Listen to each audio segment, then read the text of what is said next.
In this video, we're going to look at how to find a molecular formula. First, we'll take a look at what the difference between a molecular and empirical formula is. A molecular formula is the formula that gives you the actual number of atoms in each molecule. It's not always the lowest whole number ratio.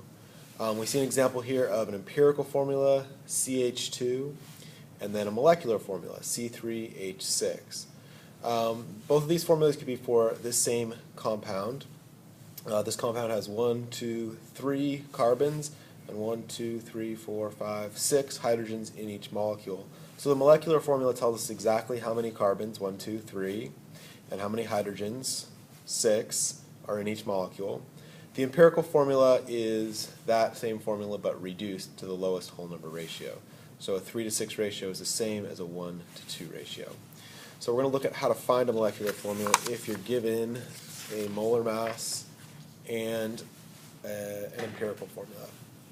So to determine a molecular formula, what you need to do is divide the molar mass by the mass of the empirical formula. And then whatever number you get, you're going to multiply that number by the empirical formula. I'll show you an example.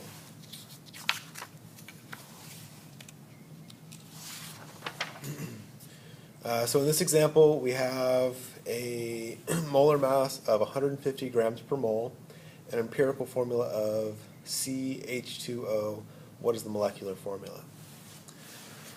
So we'll follow these two steps. We're going to take the molar mass and divide it by the mass of the empirical formula.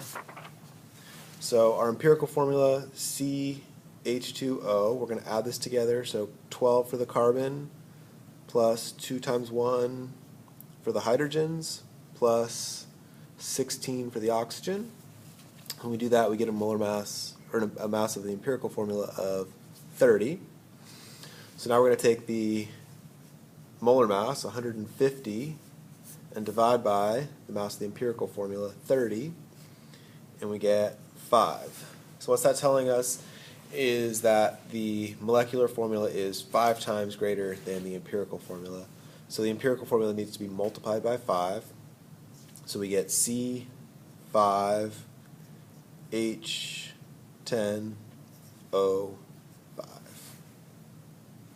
Let's look at one more example. In this example, it tells us that the molecular formula of a compound, you're trying to find the molecular formula of a compound that contains 80 grams of carbon and 20 grams of hydrogen. The molar mass of the compound is 90 grams. So in this one, it doesn't tell us the empirical formula. We're going to need to find that first, and then use the empirical formula to find the molecular formula. So we have 80 grams of carbon, 20 grams of hydrogen. We need to change both of these from grams to moles, because we know formulas are in terms of number of particles, not mass. So we use the molar mass of carbon, 12 grams of carbon for every 1 mole of carbon. And we find out that we have 6.66 moles of carbon. Same thing for the hydrogen. Molar mass of hydrogen from the periodic table is 1 gram of hydrogen for every 1 mole. So we have 20 moles of hydrogen. We want to find the ratio between these two things, so we'll divide by the smaller number. So divide by 6.66. 6.66. This comes out to be 1. This comes out to be 3. So our empirical formula is CH3. Okay, so that's just like what we were doing in the last section, finding an empirical formula.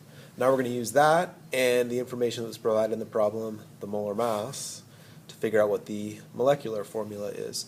So we'll add up the mass of this empirical formula. So 12 for the carbon, and then 3 times 1 for the hydrogens. So that's 15. So we'll take the molar mass. The molar mass has to be given to you. You can't find the molecular formula without the molar mass. So we have 90 is our molar mass. 15 is the mass of the empirical formula. So that gives us 6. So we know that our molecular formula is 6 times whatever our empirical formula is. So it'll be C6H18.